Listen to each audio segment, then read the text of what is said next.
Сегодня у нас маршрут уровня «Мексиканская насыщенность». Мы залезем на кучу древних камней в Монте-Альбан, потеряемся в уютном Пуэбло. Там не только кафешки и разноцветные улочки, но и одна из самых красивых библиотек Латинской Америки, где книги пахнут историей. Найдем пирамиду, которая выглядит как холм. Это Чолула. Поднимемся в Теотиуакане и поймем, что древние боги явно не ленились. Попробуем пульке. Он странный, но в нем есть шарм. А вот моле поблана, это был гастрономический вызов. Если вы любите шоколад с курицей, мы не осуждаем. Просто теперь мы точно знаем, не все, что шоколадное, вкусно. Погнали смотреть и открывать Мексику такой, какая она есть. Со вкусами, пирамидами и легким привкусом. А что это было?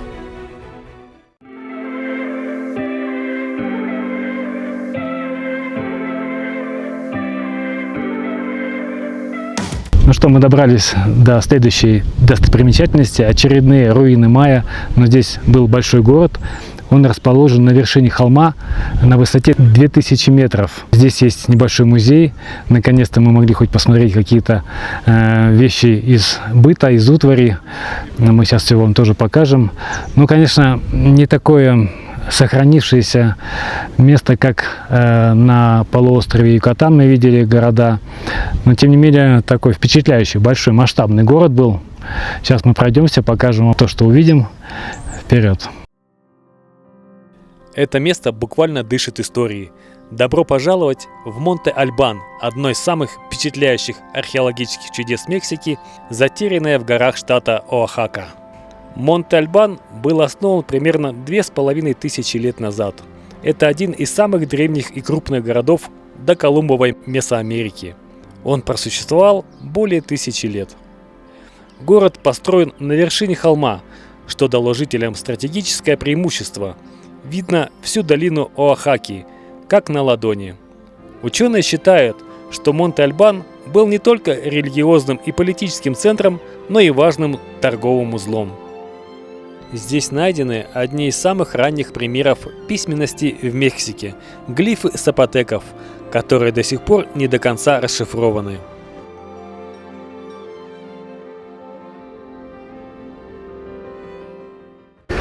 Здесь вот такая высокая пирамида, конечно, полуразрушенная, но зато в нее можно войти. И вот небольшая очередь, тут даже скопились люди, чтобы проникнуть вовнутрь.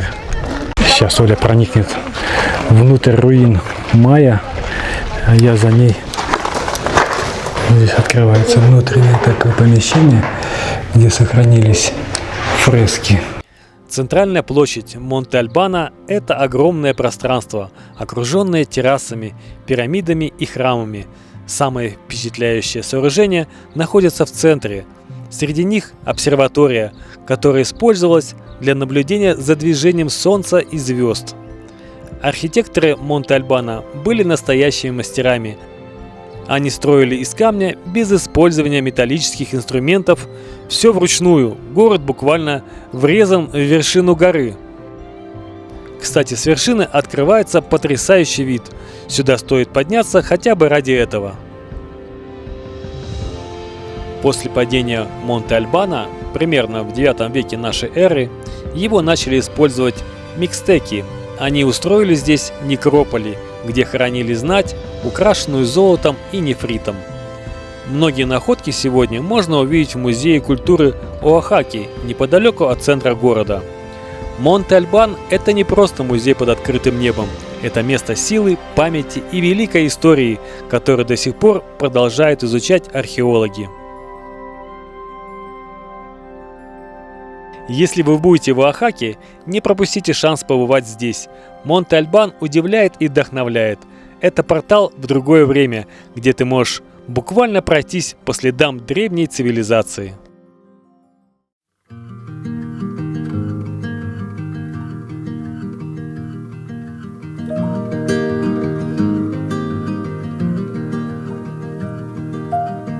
I left the hall light on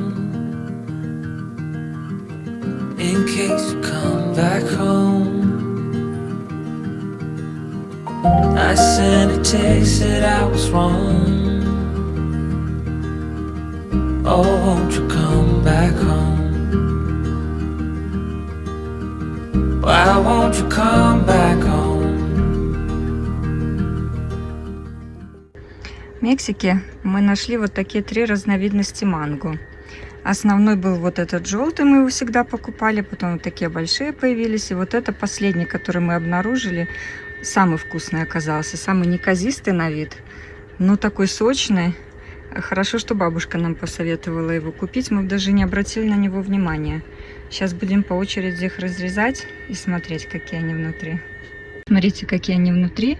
Вот оранжевый, он самый сладкий, самая мякоть, как сказать, такая нежная, гладкая. Вот этот большой, он более волокнистый, но у него присутствует вкус, ну, как для меня, немножко такой хвойный какой-то. И вот этот самый он сочный. Очень сочный прямо. Вот его надавливаешь, из него прямо... И самый ароматный.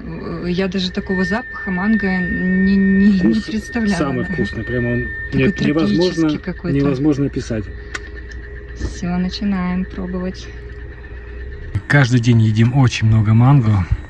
Но после того, как мы купили вот этот последний сочный, мы больше другие уже есть не очень хочется. Эта фигурка проехала с нами из самой Беларуси до Мексики. Вот она разбилась. Оставляем ее среди руин майя. Прощай. Первый раз за 1,5 года нас порадовал Мерседес. Заехал просто узнать, сколько стоит у них масло. И был крайне удивлен. Оказывается, у них стоит в 2 раза дешевле, чем самое дешевое предложение в интернете на это масло. Всего лишь 35 евро за 5 литров. Вот такое вот масло. И мы сразу же взяли в 2 раза больше. Я взял сразу 4 штуки, плюс воздушный фильтр, который тоже стоил недорого. Прямо супер. Вперед менять масло. На пути в сторону столицы Мексики мы заехали в одну из живописных долин, усыпанную кактусами. Именно эти колючие растения, изогнутые под палящим солнцем, олицетворяют для нас дух этой страны.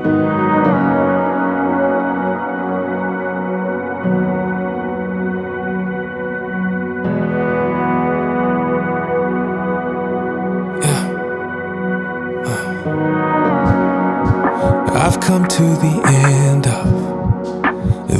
of myself. My hands in the air, Jesus, I've got nothing left. And I wanna keep singing, but I'm feeling the weight. I'm seeing the cycles of all the hate. Open up those heavenly gates. We cry, justice, freedom come. Open up those heavenly gates. We cry for mercy and for your love. You see the forgotten, you stand in their pain.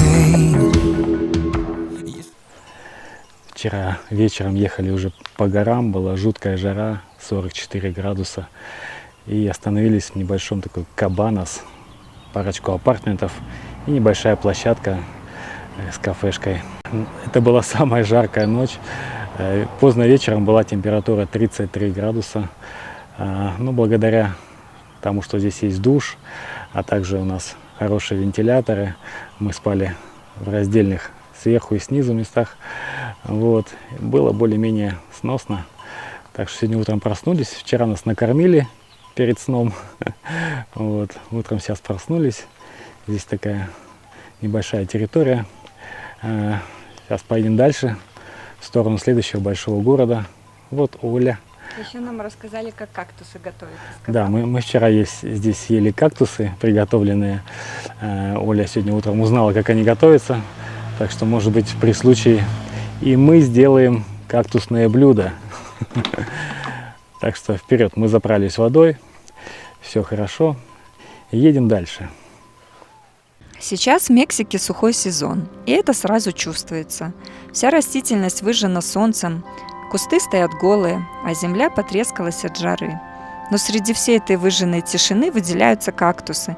Они, как зеленые герои этой долины, стоят высоко, тянут свои колючие пики в небо и как будто говорят: «Нам все нипочем».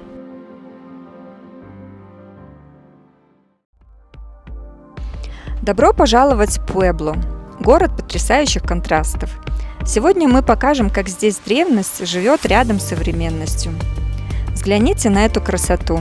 Это мексиканская барокко, уникальный стиль города. Европейская барокко смешалась с местным искусством, где христианские сюжеты соседствуют с древними индейскими мотивами. Это диалог культур в камне. И самое крутое – эта история не в музее. Вот я стою, слева колониальный дворец 17 века, напротив модное кафе. Здесь мощенные камнем улицы под колесами машин, в старинных зданиях арт-галереи и бары. На Сокало, главной площади, вечером смешиваются бабушки в платках, тинейджеры и туристы. Энергия невероятная. А теперь кулинарный символ Пуэбло – моле поблано. Легенда гласит, его создали монахини, смешав местный чили и привезенный шоколад и добавив это в курицу. Моле, как Пуэбло на тарелке, соединение миров. Вот он, Пуэбло, где касаешься древних стен, а через минуту погружаешься в ритм современных улиц, где вековые рецепты вроде моле по-прежнему любовь жителей. В самом сердце Пуэблы прячется настоящая сокровищница – первая публичная библиотека в Америке, основанная в 1646 году. Ее создал епископ Хуан, подарив 5000 своих книг и заявив: «Знание должно быть доступно каждому». Сейчас в библиотеке более 40 000 древних томов, включая редкие манускрипты XVI века. Говорят, здесь до сих пор витает дух Хуана. По ночам он бродит между полками и проверяет, не исчезла ли хоть одна книга. А еще легенда гласит, что одна из старинных книг предсказывает будущее Пуэблы, но ее никто не может прочитать до конца. Тишина, скрип полов, запах старых страниц. Все будто из фильма про Гарри Поттера, только по-мексикански. И обязательно стоит заглянуть в церковь Санта-Мария-Тонанцинтла, которая является ярчайшим примером мексиканского барокко. К сожалению, нам не разрешили снимать внутри, поэтому посмотрите на фото, которые мы успели сделать.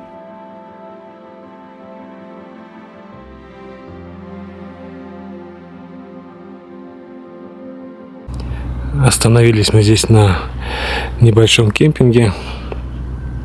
Условия, скажем, нормальные, но он такой весь запущенный.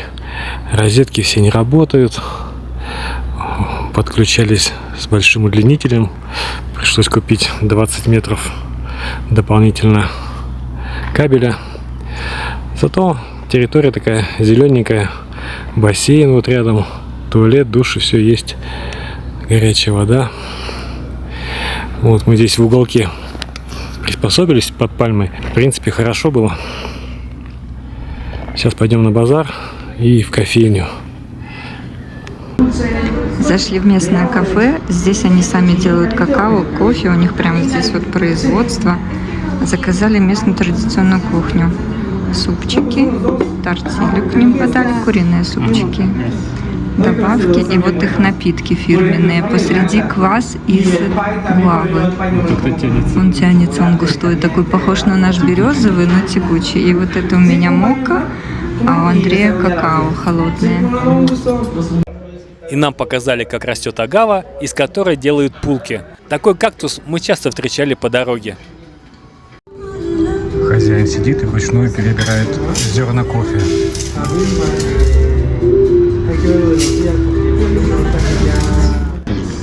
А это их самое популярное блюдо. Здесь соус, он с использованием какао, то есть как шоколадный. Шоколадная. Курица. Курица в шоколаде. Пробуй, Андрей. Ну что, ребят, мы попробовали эту шоколадную курицу моле поблано. Мне не понравилось. А для Оли было сильно остро. Так что оказалось не наше блюдо. Мы заказали с собой чистого какао. Его сейчас помелят и получится такой масса шоколадная. 250 грамм возьмем с собой. 250 грамм стоит 175 мексиканских песо, где-то 8 евро.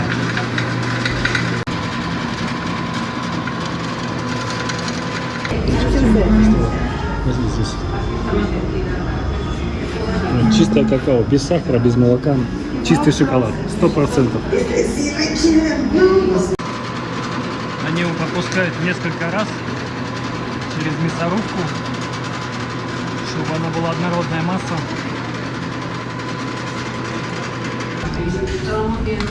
Вот там накладывают в пакетик. Купили вот кофе 250 грамм и вот этот шоколад. 26 евро с едой вместе. Так у них с улицы это производство, все видно. Обжарку делают. Итак, друзья, мы вернулись с рынка, и вот что мы там купили. Вот эти плоды.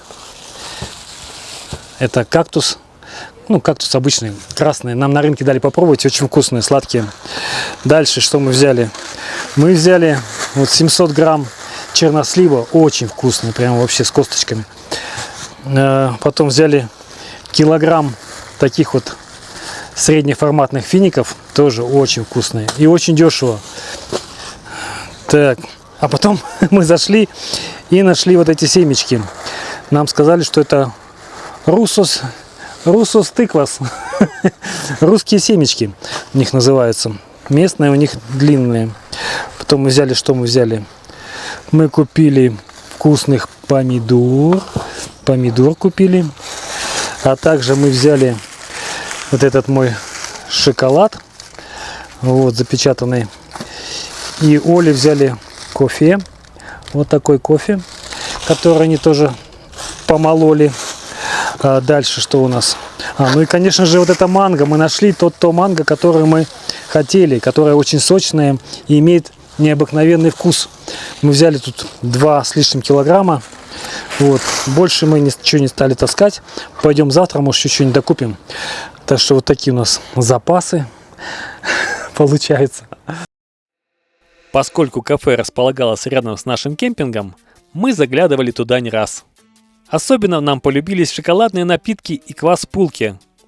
А заодно с любопытством примеряли мексиканские шляпы с причудливыми формами и загадочным назначением.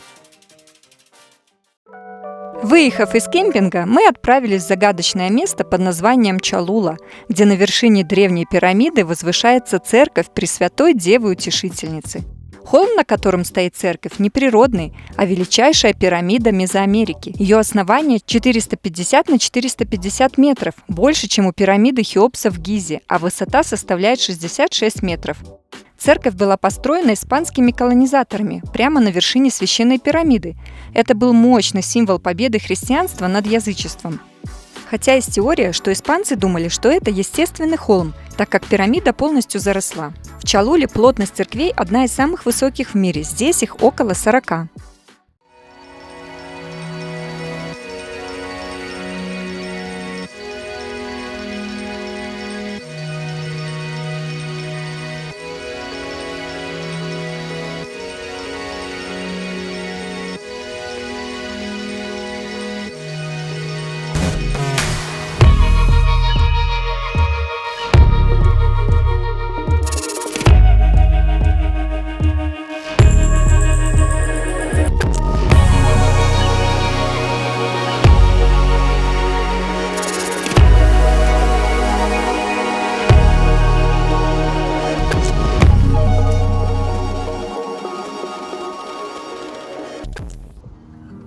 Нам на пути встретился кемпинг, в который мы не смогли достучаться, и в итоге заночевали неподалеку среди кактусов.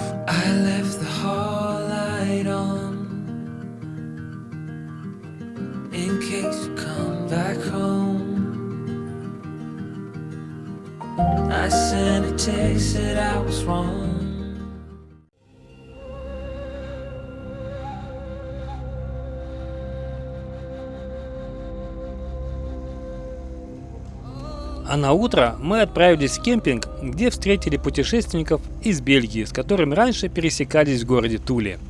Однако ночью нам не получилось уснуть из-за странных людей, которые танцевали с бубнами, пели и поклонялись своим божествам.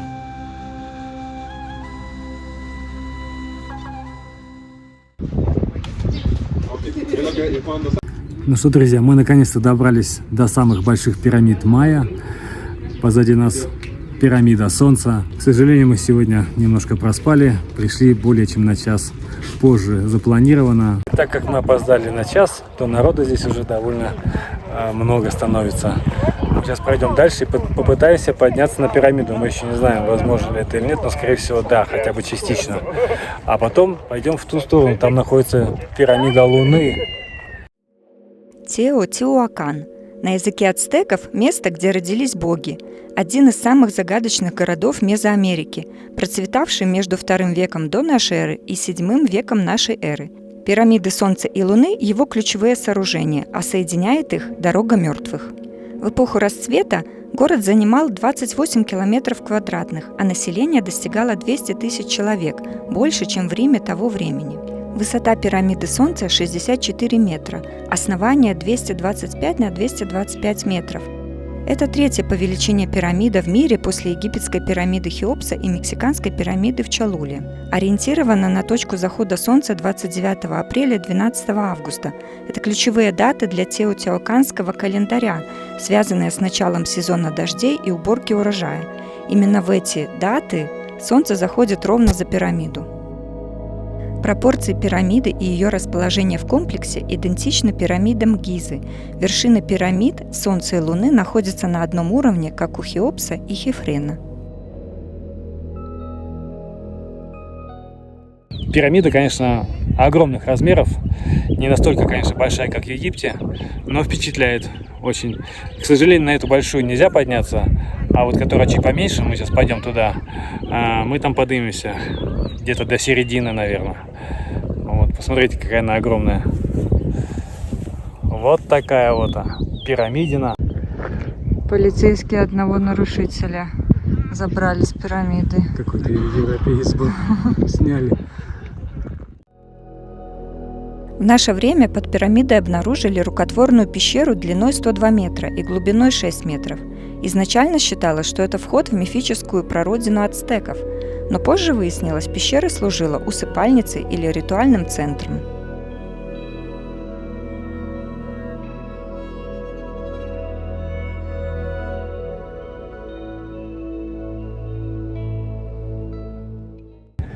Мы сейчас находимся на главной улице между двух пирамид.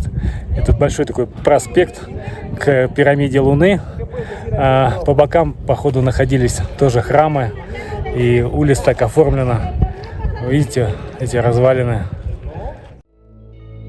Комплекс строго ориентирован по оси дороги мертвых, протянувшейся на 2,5 километра. Ее отклонение на 15 градусов от севера некоторые ученые связывают с проекцией Млечного Пути на Землю.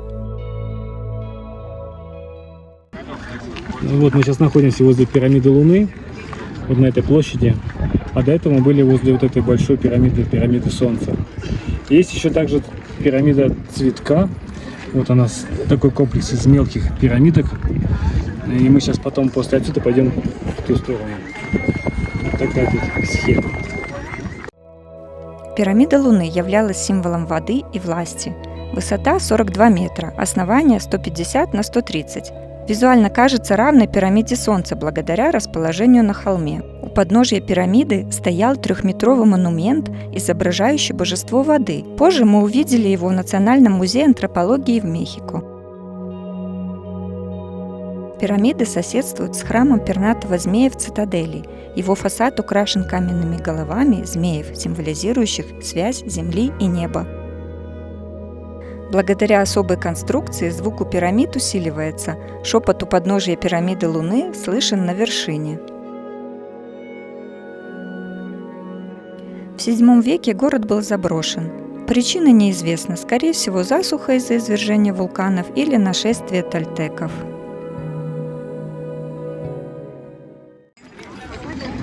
Так, мы сейчас будем вскарабкиваться на эту пирамиду.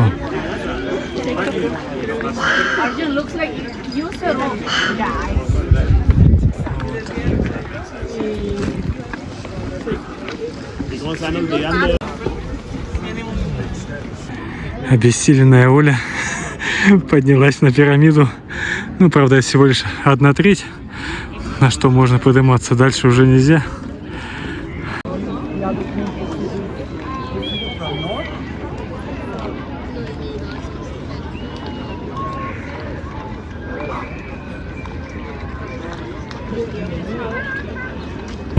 Так мы добрались до самой северной части этого города Майя. Отсюда видно весь масштаб построек, насколько он огромен этот город. And I wanna keep singing, but I'm feeling the weight. I'm seeing the cycles of all the hate. Open up those heavenly gates. We cry, justice, freedom come. Open up those heavenly gates. Those heavenly gates. We cry for mercy and for your love. You see the forgotten. You stand in their pain. You shoulder to shoulder with all. Что Оля начала спускаться, хотя не хотела, сопротивлялась, потому что боится высоты. Довольно-таки крутой подъем, высокие ступени. Собака спит, поэтому не так просто. Вот с таким вот видом. Так, спуск Оли продолжается. Сейчас попробую ее догнать и обогнать.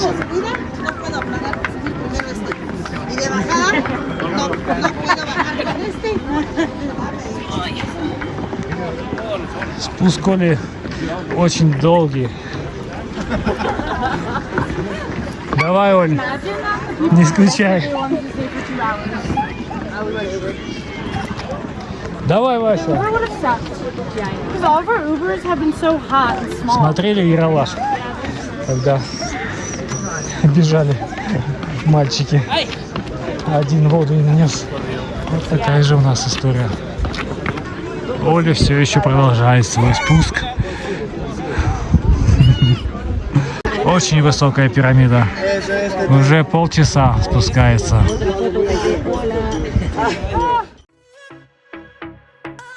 Спасибо, что провели это время с нами. Это было незабываемо, но впереди еще больше интересного. Следите за нашим маршрутом и до встречи в столице Мексики, Мехико.